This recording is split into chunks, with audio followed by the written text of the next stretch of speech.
They didn't just take my savings. They broke the last fragile thread holding me to them. One click, and everything I'd built, every sacrifice, every quiet night I swallowed my own tears, was gone.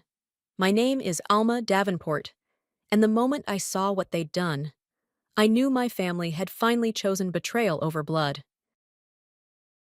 The house was still when I slipped into the kitchen, the only sound the hum of the refrigerator and the faint tick of the clock on the wall.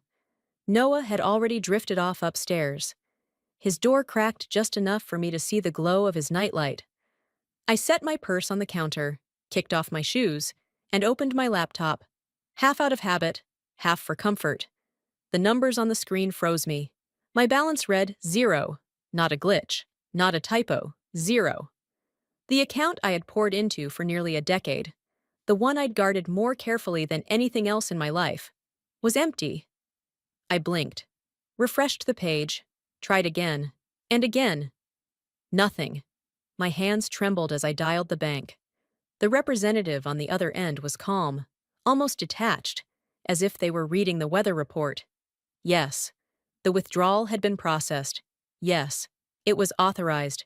No, there was nothing unusual. The transaction was made by another holder on the account. My parents. The words sank into me slowly, like ice water spreading through veins. My throat tightened, my chest hollowed, but not a sound escaped. I didn't scream, didn't slam the laptop shut, didn't pace the floor like I wanted to. I sat there, staring at the glow of the screen, and let the silence settle in. That money had been more than numbers. It was years of restraint, years of building toward one promise I made to myself. A cabin in the mountains, a home of my own where peace wasn't borrowed, and with a few keystrokes, that dream had been stripped away. I can still smell the sawdust and shingles whenever my mind wanders back. At 15, I clocked out of school and into the hardware store. Clutching pay stubs, I funneled straight into a leaking roof. My parents treated it like duty, an expected contribution, not gratitude. A few years later, they handed Ethan the keys to a new car while his grades drifted. They celebrated his impulsive charm like it was currency. Me? Praise was rare. The lesson was blunt and repeated so often, I memorized it without argument. Boys get chances. Girls hold the house together. That pattern didn't feel like cruelty as much as inevitability. When I sat in my dark kitchen with that empty balance still glowing on my screen, the memory tightened into clarity. This wasn't a single selfish act. It was a harvest culled from decades of taking without asking. The theft fell into the shape of all the small, unpaid debts I'd swallowed, until it became one decisive, undeniable wound. I poked around the laptop because habit breeds suspicion. An unfamiliar icon flickered in the tray. Benign at first glance, then wrong. Tracing the logs led me to a string of IP hits time-stamped from my parents' house in Kansas. Someone had been watching my keystrokes, my passwords, my life. The violation was more intimate than money. They'd reached past bank balances into the ledger of my privacy. And then the odd little twist settled into place. The drained account was the one I'd allowed them to see. The real portfolio, retirement accounts, a handful of startup equity, an LLC tied to anonymous consulting work, was untouchable, dispersed and fortified. I let that truth warm me like a slow, dangerous grin. If they wanted to fight, I thought in the hush of the night, I would give them a battle they never expected. The highway stretched empty as I drove through the night, headlights cutting a thin blade through the Kansas dark. My stomach twisted tighter with each mile, until finally the old house came into view. The place that once smelled of cinnamon rolls and wood smoke. Now it loomed like a vault, hiding everything they had taken from me. Inside, nothing had changed. The same worn armchair, the same framed photos of Ethan's milestones on the mantel. None of mine. My father sat back, legs crossed, remote balanced on the armrest, as though I'd barged in to interrupt a lazy Sunday. I didn't waste time. I told him I knew about the money. He didn't flinch. "That money isn't gone," he said, almost amused. "It's invested in Ethan's future. He's starting his MBA in Boston. That's where it belongs." My mother leaned against the kitchen doorway, arms folded, voice sharp with judgment. You squirreled away all that money for a cabin in the woods? Selfish.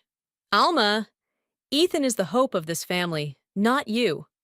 Ethan emerged in a pressed suit, hair slicked back, posture rehearsed. He didn't deny it, didn't apologize. He just smirked, like victory tasted sweet on his tongue. You've carried the weight long enough. Now it's time to put that money where it can actually matter. The words struck with the force of a verdict. In that moment, I realized I was never a daughter to them, just a bank account with a pulse. The ache inside me stiffened into something colder. My heart stopped pleading for fairness and began mapping out something far sharper. Back in Denver, I sat down at my desk and opened every log, every trace. The withdrawal hadn't gone directly to tuition or a program office. It had been routed through a shell company managed by an old acquaintance of my father's. A thin veil to dress theft as strategy. I documented everything: timestamps, IP addresses, email headers. Each line of data went into a private file I labeled my shadow ledger. I wasn't just nursing betrayal anymore. I was building evidence. As I sifted through the records, a memory surfaced like a card I'd hidden at the bottom of the deck.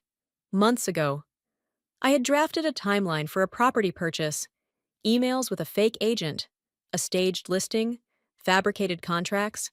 I had built the perfect illusion of saving for a mountain cabin, and I had made sure it looked like my life's prize. The account they drained wasn't my future. It was bait. The second snare of my plan was even sharper. Every dollar I truly owned had been fortified long before, in retirement funds, equity shares, and an LLC under another name in Utah. They thought they had gutted me. They had only exposed themselves. I leaned back, watching the trail of transactions on the screen, and felt a strange, hollow calm. Thank you, I whispered, a bitter smile tugging at my mouth. You've just handed me the proof I needed. Back in Denver, I closed the door behind me and let silence swallow the house. The sting in my chest hadn't dulled, but it had hardened into something steady, something calculated.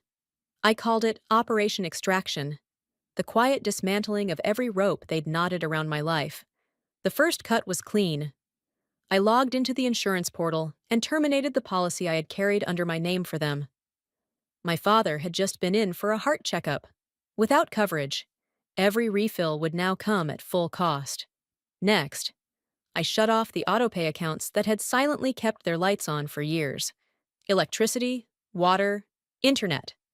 By the time the due dates hit, the house that had once boasted of its stability would flicker into darkness.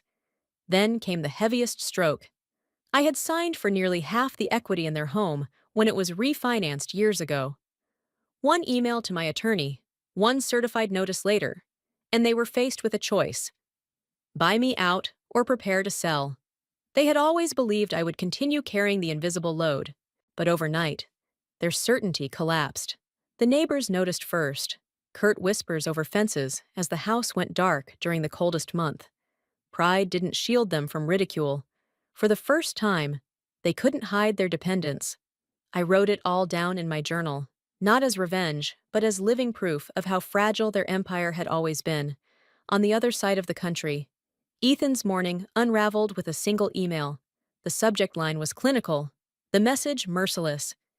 Your enrollment is suspended pending a new guarantor. His scholarship, his visa, his carefully curated future, suspended because the financial backer had withdrawn. He panicked, dialing our parents, pacing dorm halls in polished shoes suddenly too tight. They were just as stunned, scrambling to understand. But I already knew. Years ago, I had quietly signed as guarantor to slip his acceptance through. And with the same ease, I had revoked it. One scanned form, one email, done. The truth landed like an earthquake. Every door Ethan had walked through, his flights, his tuition, his status, had been unlocked with my signature. Without me, it all crumbled. His calls began to flood my phone, first demanding, then desperate. The final voicemail cracked. Sis, I can't lose this. Please, don't do this to me. I let the screen light up and fade in silence. The community hall buzzed with chatter, As I adjusted the microphone, rows of neighbors, colleagues, and curious faces waiting for me to begin. The banners behind me read financial security in the digital age. For once, I was speaking in a space where people leaned in to hear me, not dismiss me. I steadied my breath and began walking them through simple principles: safeguarding passwords, double authentication, financial boundaries. Halfway through my talk, the back doors creaked open. The murmur in the room dipped, then swelled again when my parents and Ethan strode in together. Their entrance was too sharp, too rehearsed, like a scene from a bad play. I knew immediately what was coming, but I didn't flinch. My father's voice cut across the hall before I could continue. "She's lying to you all," he barked, pointing at me. "My daughter made this up to humiliate us. She's turned against her own family." Gasps rippled through the audience. My mother pressed a tissue to her cheek, her tears loud enough to echo. "She's crafted this elaborate story," she sobbed, "all to make us look like monsters." The crowd shifted uneasily, heads tilting toward me, toward them, back to me again. I caught sight of a reporter scribbling faster, eyes narrowing with intrigue. My pulse drummed, but my face held still. If they expected me to shout, to argue, to crumble, they had forgotten who I was. I didn't raise my voice. I simply walked to the projector and pressed a button. The screen behind me lit up with digital logs, keystroke records, the hidden icon from my laptop, IP addresses tied directly to their house. A click later, emails appeared: the fabricated cabin purchase, the staged listing, the fake contracts I had planted as bait. And then, the transfer receipts. Money funneled into a shell company linked to an old family friend. The silence was instant, heavy as stone. Every shifting body stilled. The only sound was the faint whir of the projector fan. Someone near the front broke it, a whisper that seemed to ricochet across the hall. "Good Lord! They've been living off her all this time." I looked at my parents. My father's jaw hung slack, my mother's tissue crumpled in her fist. Ethan's cheeks flushed crimson. His eyes dropped to the floor as if gravity itself had betrayed him. For the first time in my life, they couldn't talk over me, couldn't rewrite the script. The truth blazed across the wall, undeniable, and their silence was louder than any denial they could muster. The fallout came fast, brutal, and public. By the time I walked out of that community hall, the story had already taken on a life of its own. Denver wasn't a sprawling metropolis. Whispers traveled like wildfire. My parents, once proud of their image as respectable figures in their church and neighborhood, suddenly found doors closing. Invitations vanished. The friendly nods from neighbors shrank into cold glances, and the handful of business contacts they'd cultivated for decades stopped returning calls. The humiliation that had always belonged to me was finally theirs to carry. For Ethan, the unraveling struck harder. The official letter from his university arrived within days. The suspension was permanent unless a new guarantor stepped forward. No one did. The school withdrew his access, his ID card deactivated, his student portal locked. His belongings were boxed up and left outside his dorm for pickup. He had built his identity on a foundation I had quietly signed beneath him, and with one stroke, I had pulled it away. That was when the messages began. The first was from my father, an email sent late at night. "You can't treat your family like strangers. We're blood. That means something." His tone was clipped, still carrying the command of a man who thought his word held weight. The second came from my mother. A handwritten letter arrived in a plain envelope. The ink uneven, the words shaky. She had taped a photo inside, me at 8 years old, grinning wide, front teeth missing, wearing a velvet Christmas dress she had once sewn. "We made mistakes," she wrote, "but you don't turn your back on the people who raised you. Please, Alma, let's not make this permanent." Ethan's calls were relentless. My voicemail filled with his voice, breaking in ways I'd never heard.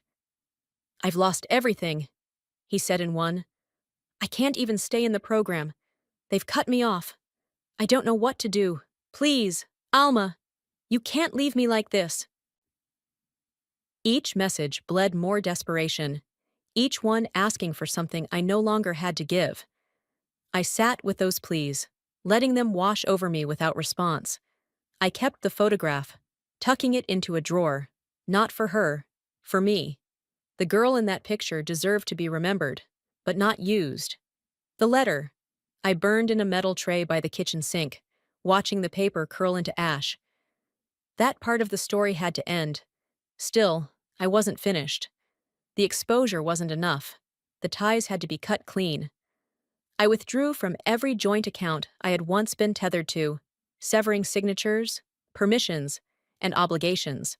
My attorney sent final notices on the house equity, the credit line, the insurance accounts.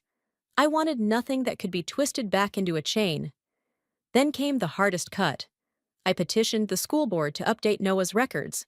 I changed his legal information, guardian details, emergency contacts, every line that once left an opening for my parents to insert themselves. No more excuses for them to call, to pretend rights they no longer had. From that moment forward, Noah was mine alone, shielded in every way the system could allow. The irony wasn't lost on me. They had treated me as a resource, a backup plan, a silent sponsor. Now, stripped of every connection, they were exactly what they had always feared becoming: ordinary, powerless, unimportant. Their downfall was not an act of revenge, it was the natural consequence of decades of exploitation. When my attorney called to confirm the last document had been processed, he asked if I wanted to leave a note on record, a formal explanation. I thought about the years of silence I had carried, the weight of being both daughter and provider, and how none of it had ever earned their respect. No explanation, I said. Just mark it closed. Then I added, almost as an afterthought, the words that had been circling in my chest since the night the balance hit zero. They're nothing more than strangers now, strangers whose privileges have finally been revoked.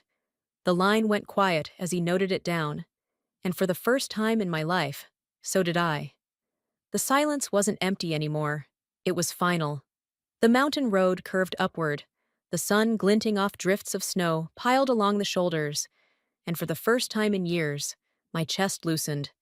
When the cabin finally appeared, cedar walls warm against the stark white, windows wide and gleaming with afternoon light, I felt something inside me settle. It wasn't grand, but it was solid, real, and entirely mine. Inside, the air held that faint, raw scent of fresh timber. The room stood quiet, unburdened by history, waiting to be filled with our laughter instead of echoes of obligation. From the living room came a scratch of pencil against paper. Noah sat sprawled across the rug, sketchpad propped on his knees, his face lit with focus and mischief. He was drawing the snowfall outside, the flakes tumbling in soft gray strokes across his page. When he caught me watching, he broke into a smile so unguarded it stopped me in my tracks. It was the first time I had seen him at ease. No tension in his shoulders. No glance toward a door he worried might bring unwelcome voices. Just a boy being a boy, finally safe.